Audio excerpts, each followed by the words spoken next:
Olá pessoal, tudo bem? Eu sou o professor Tiago Caversan e hoje quero conversar com vocês sobre interposição do recurso de agravo de instrumento. Vejam, o recurso de agravo de instrumento é regulado no Código de Processo Civil de 2015 pelos artigos 1015 a 1020.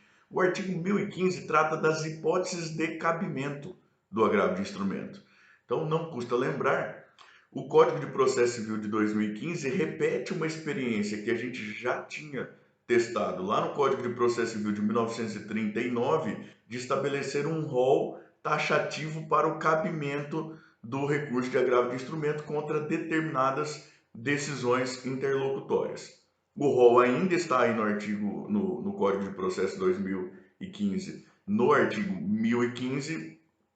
O Superior Tribunal de Justiça tem entendido a possibilidade de uma leitura ampliativa dessas hipóteses, mas o fato é que o rol consta ainda lá do artigo 1015. De toda forma, quer dizer, sendo o caso de cabimento do recurso de agravo de instrumento, há uma série de requisitos na própria petição que devem ser observados e também algumas particularidades relacionadas ao protocolo da petição, e isso vai variar conforme os autos do processo sejam físicos ou sejam eletrônicos. Então, primeiramente, aí em relação à própria petição, é necessário lembrar que o recurso de agravo de instrumento, como uma regra geral, ele é interposto diretamente lá no tribunal. Ele pode até ser interposto na comarca pelo sistema de protocolo integrado, ou pode ser encaminhado pelo correio, mas ele vai dar origem a autos novos lá no Tribunal de Justiça ou no Tribunal Regional Federal, conforme o caso. O que eu quero dizer com isso é que o recurso de agravo de instrumento tem essa particularidade diferente, distinta do recurso de apelação, por exemplo, que é interposto nos próprios autos do processo que sobem ao Tribunal de Justiça. Não, o recurso de agravo de instrumento ele ganha esse nome justamente porque, na origem pelo menos, ele forma um instrumento que são autos do próprio recurso lá no Tribunal de Justiça. Então, isso faz com que o artigo 1016, que trata de requisitos da própria petição, fale que a gente precisa esclarecer os nomes das partes na petição do agravo de instrumento. Em geral, não bastarão só os nomes, as partes precisarão ser qualificadas também, já que a gente está dando origem a um novo procedimento, a novos autos lá no próprio Tribunal de Justiça. É por isso também que a petição de interposição do agravo de instrumento deve esclarecer, especificar os nomes e os endereços dos advogados das partes, inclusive para viabilizar a intimação e exercício do contraditório e tudo mais. O artigo 1017 trata de documentos indispensáveis à formação do instrumento. Então, novamente, o agravo de instrumento formará autos no tribunal e esses autos serão formados com determinadas peças. A parte pode instruir com documentos que entenda que são úteis ao esclarecimento das circunstâncias e fatos aí alegados nas próprias razões do recurso. Pode, inclusive, pessoal, apresentar documento novo, porque esses documentos passarão aí pelo contraditório, na contraminuta ao agravo, a ser manejada pela parte contrária e tudo mais. De qualquer forma, o artigo 1017, lá no inciso 1º, ele estabelece documentos obrigatórios. E vejam, a listinha de documentos obrigatórios no Código de 2015 é maior do que a do Código de 1973. No Código de 2015, além da decisão agravada do comprovante de intimação e prazo, da certidão de intimação e prazo dessa mesma decisão, das procurações outorgadas às partes, agora a gente tem também a cópia da petição inicial, a cópia da contestação, a cópia da petição que deu origem à decisão agravada aí, né, nesse rol de documentos obrigatórios do artigo 1017. E o próprio artigo 1017 diz que na falta de algum documento, deve o advogado declarar que o documento não integra os autos, não existe ainda.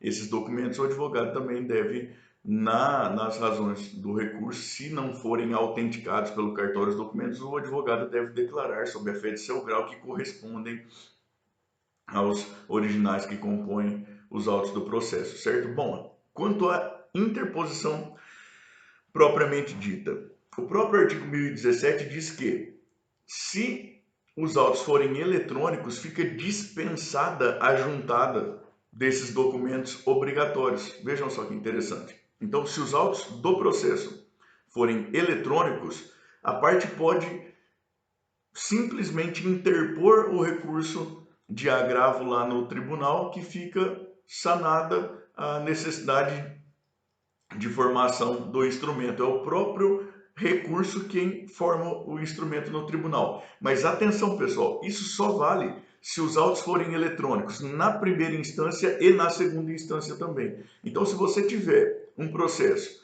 que tramita em meio físico na primeira instância, ao interpor o agravo de instrumento, você precisa apresentar as cópias necessárias em conjunto com a própria petição do agravo de instrumento, sob pena de irregularidade formal, sob pena de desatendimento de requisito essencial na interposição do recurso. Se os autos tramitam em meio físico na segunda instância, a gente tem tribunais onde ocorre isso também, o processo tramita em meio eletrônico na primeira instância, mas tramita em autos físicos no próprio tribunal. Nesse caso, também precisa haver aí algum dissenso na doutrina, mas na prática cautela nunca é demais, né? O ideal é que, para diminuir risco, o ideal é que se interponha o agravo no tribunal, que vai tramitar em meio físico, se interponha acompanhado dos documentos indispensáveis à formação do próprio instrumento. E aí tem um outro detalhe, pessoal, que é o seguinte: o artigo 1018 ele trata da seguinte circunstância: interposto o agravo, protocolado o agravo, a parte tem o prazo de 3 dias para pleitear a juntada do recurso, das razões do recurso protocolado no juízo, no processo aqui na primeira instância. Qual que é a intenção desse procedimento na origem? A intenção era o seguinte: quando tramitava em meio físico, pegava alguém de comarca do interior, o acesso nos autos aqui na primeira instância, as razões do agravo facilitavam para a parte contrária o exercício do contraditório, sem depender de advogados correspondentes e tudo mais. Pois é, continua sendo uma determinação do Código essa juntada do recurso de agravo protocolado no processo na primeira instância. Se a parte interpõe o agravo e não providencia a juntada na primeira instância, a parte e o prazo para isso é de 3 dias, certo? A parte contrária, alegando a falta de juntada na primeira instância ou a intempestividade da juntada na primeira instância, isso vai provocar a inadmissibilidade do recurso de agravo lá no tribunal. Então veja, a parte agravante protocolou o agravo no tribunal, não protocolou na primeira instância, a parte agravada alegando isso lá no tribunal, lá no tribunal, o tribunal pedirá informações ao juízo de primeiro grau.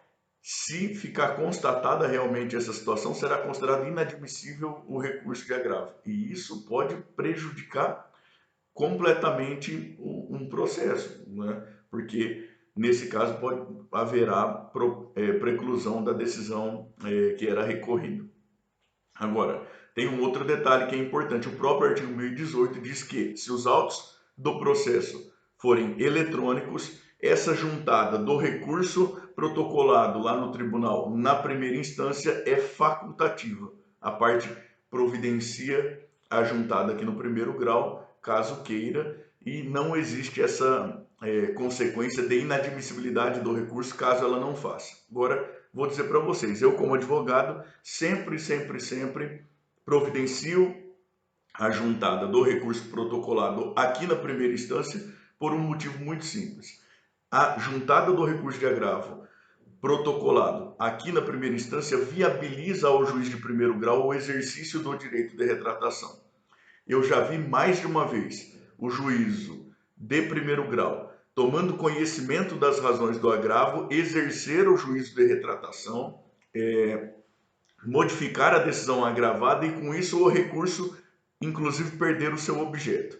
E a gente não deve nunca, nunca, nunca abrir mão de qualquer possibilidade de defesa dos interesses dos nossos clientes. Tá certo, pessoal? Então, em síntese bem apertada, se os autos forem eletrônicos, tanto na primeira quanto na segunda instância, você protocola o recurso de agravo direto no tribunal, fica dispensado da juntada daquela lista de documentos obrigatórios lá do artigo 1017, inciso 1º, pode facultativamente apresentar os documentos que você considerar que sejam aí mais importantes para, num primeiro momento, o próprio desembargador relator já tomar conhecimento, caso você queira. E a juntada do recurso protocolado na primeira instância é facultativa. Isso vale tanto uma coisa quanto a outra para quando o processo tramita em meio eletrônico, na segunda instância e na primeira instância também. Nos demais casos, vale a regra geral, que é aquela que consta no código, de que são necessários os documentos que compõem, que estão listados ali no artigo 1017, inciso 1º, para formar um instrumento que é protocolado no tribunal, é necessária a juntada do recurso de agravo protocolado aqui no primeiro grau de jurisdição também. Tá certo, pessoal? Se você gostou do vídeo, inscreva-se no canal, ajude a espalhar por aí. Esteja sempre convidado a participar junto conosco, inclusive com sugestão de pauta e tudo mais. Tá bom? Grande abraço a todos. Tchau, tchau, gente. Até!